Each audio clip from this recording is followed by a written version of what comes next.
Hello students. So today we will start 10th chapter of our NCERT book from 9th class. So 10th chapter is circle.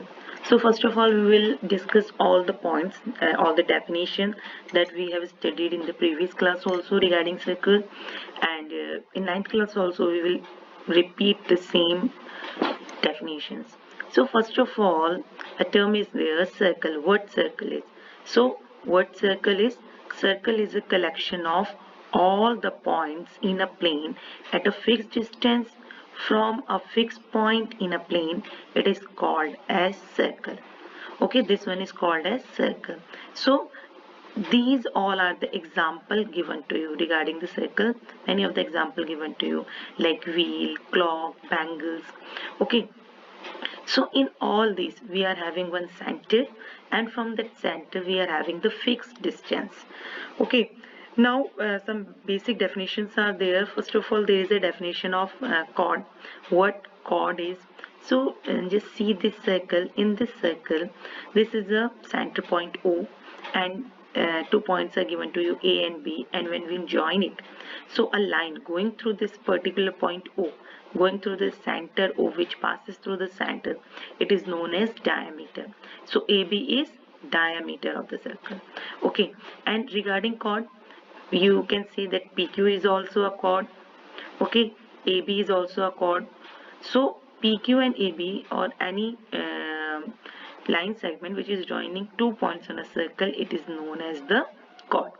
And regarding diameter, we can also say that this AB, it is also a chord, but it is the longest chord. AB is the longest chord. So now I think the thing is clear to you all that AB and PQ both are chord, but AB, if it passes through the center, it is known as the longest chord, which is also the diameter of a circle. Okay, now one more thing is there, arc. Okay, in construction you studied about it, you have learned about this term arc. So what arc is? Arc is a piece of circle between 2 points. Means if we are taking 2 points P and Q, okay, we have taken 2 points P and Q. So this distance P to Q, this is called as arc. This is called as arc. Now see, in this class, we will study one more thing regarding the arc. What we will study? For example, PQ. PQ is a chord. So this one, PQ, this part, this is called as the minor arc. And if we talk about the remaining part, it is known as the major arc. Okay, in case of any chord, there are two arcs, minor or major, depending on this part. But if we talk about this diameter, then diameter divides the circle into semicircle, means two equal parts. So here we are not having the minor or major. Here both are equal. Okay. So from here the term comes semicircle. What semicircle is? A diameter which divided into two equal parts. It is known as semicircle. Okay, this arc, name of this arc is semicircle. And circumference, this is very common topic that you all know, that the complete length of this circle, it is known as the circumference. Okay, the complete length of the circle, it is called as circumference. And formula, now it's known to you all, formula is 2 pi r, or you can say pi d.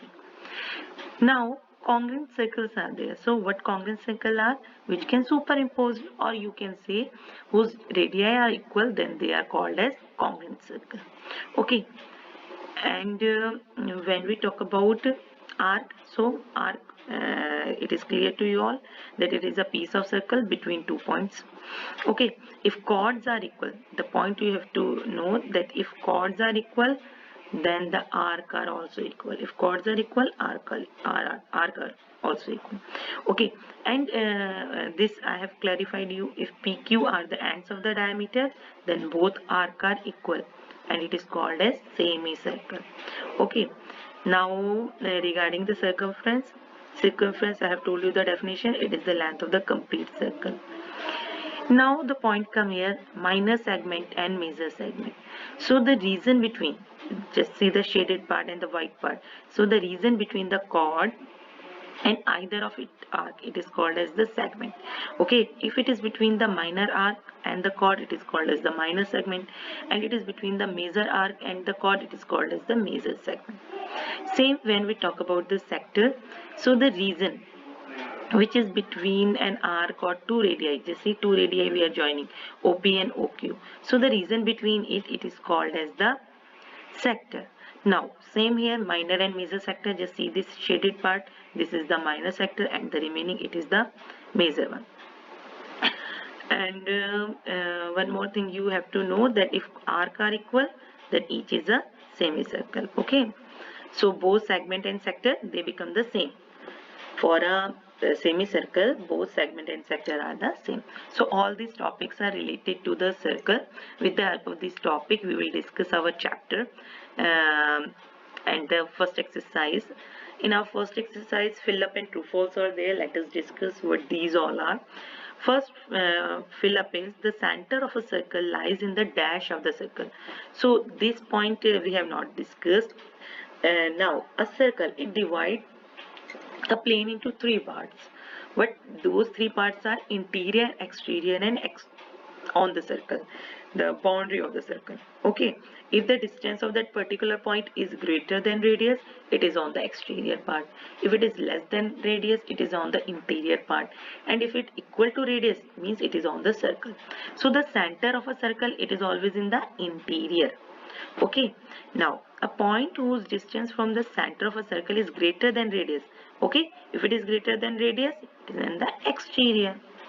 This third fill up, this we have discussed. The longest chord of circle is the diameter, we know it. Then an arc is a, what is an arc? It is a semicircle. Okay, arc in a semicircle which end with the diameter. If end of arc is the end of the diameter, then it makes a semicircle. Okay, now see the next one. The segment of a circle is a region between an arc and dash of the circle. Okay, and the chord of the circle. The next thing is, a circle divides the plane into how many parts? I have told you, 3 equal parts. Okay, so these are the fill-ups in our exercise, that is exercise 10.1. Now see, true false is there. You have to give the reason also. Okay, you have to tell whether it is true or false, and you have to give the reason also. So first true false is, line segment joining the center to any point on a circle is a radius. So it is true. Why? Because all points of the circle are equidistant from the center. Okay, next, see next true false. A circle is only finite number of equal chords. So it is false. In a circle there are finite number of equal chords. Okay, now see our next third true false. If a circle is divided into 3 equal arcs, each is a major arc. So this one is false. Okay, because each part is less than semicircle, so it is not a major arc, it is a minor one. Okay, now see fourth one. The chord of a circle is twice as long as its radius, then it is called the diameter. So it is true, because we know that the formula of diameter is 2r. Okay, now see the fifth one. Sector is a region between the chord and its corresponding arc. So this is also false. Why this is false? Because it is called as segment. Between the chord and the corresponding arc, that part is called as segment. Okay, now next is, a circle is a plane figure. So this one is true, because we can draw a circle on a plane. So it is a plane figure. So all these things are regarding our exercise, that is exercise 10.1. Okay, now we need to discuss few of the theorems that is related to chord and the angle subtended by chord, and we will discuss that exercise also, that is exercise 10.2. First of all, just see what chord is. I have tell you in the previous session also what chord is. The chord is defined as the line segment joining the 2 points on the circumference of the circle. If it is joining the 2 points, it is called as the chord, and biggest chord we know, it is known as the diameter, and it passes through the center. So if this is a diagram, O is the center, then AB is the diameter, which is the longest chord, and the remaining part, this OB, OE, it is called as the radius. Okay, and CD, it is the chord of the center. Now see what we have done. If CD is the chord, so this CQD, it is the minor arc, CPD, it is the major arc. Now see what we have done. We have joined this CQ QD, CP, PD, COOD. Now see what the point we are having here. What the points we are having here? We are having the points. This one triangle. Okay, this one angle. This is the angle subtended by this arc. Okay, angle subtended by arc. This minor arc. Again, if we talk about this angle, it is the angle subtended by this major arc, or you can say this chord CD. Okay, and this one is the angle subtended by chord at the center. It is the angle subtended on the circle. It is the angle subtended at the center. Okay, so this is the angle subtended, means what the angle is making by that particular chord. Now we will discuss theorem related to it. Just see what is our theorem. Theorem first is two equal chord of a circle subtend equal angle at the center, means this is our circle. Okay, now these two are the same chord. If chord are same, they are subtending the same angles. We are trying to say that. We have to prove it. We need to prove it. So just see what the things are given to us. In this particular, these two triangle, what the things we are having? We are having these all lines as equal, means we are having OA that is equals to OB that is equals to OP that is equals to OQ. Okay, because these are the radii, so they are equal. Again, what the next thing is given to us? That is AB and PQ are equal. So what we will do, just see, in these two triangle, AB is equals to PQ, OA is equals to OP, OB is equals to OQ. Now see, we are having three things equal in these two triangles. So what we concluded, that these two triangles are congruent, and what the criteria is, that is triple S. Now by CPCT we can take remaining parts as equal. Remaining part is angle AOB and angle POQ.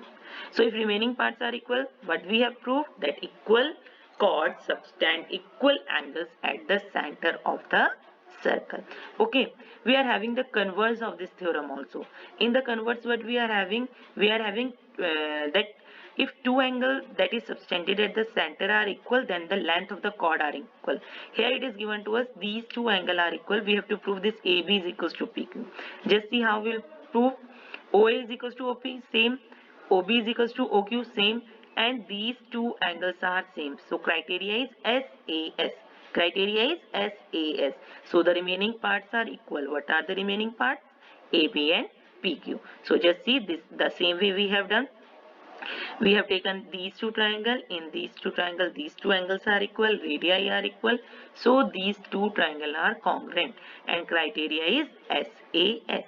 So by CPCT, remaining terms are equal.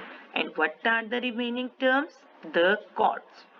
Okay, so with the help of these two theorems, you can complete your exercise, that is exercise 10.2. Okay, now I think all the things are clear to you all. Till in the next session, we will discuss regarding our next exercise. Till then, take care, go through the video, like and subscribe. Thank you.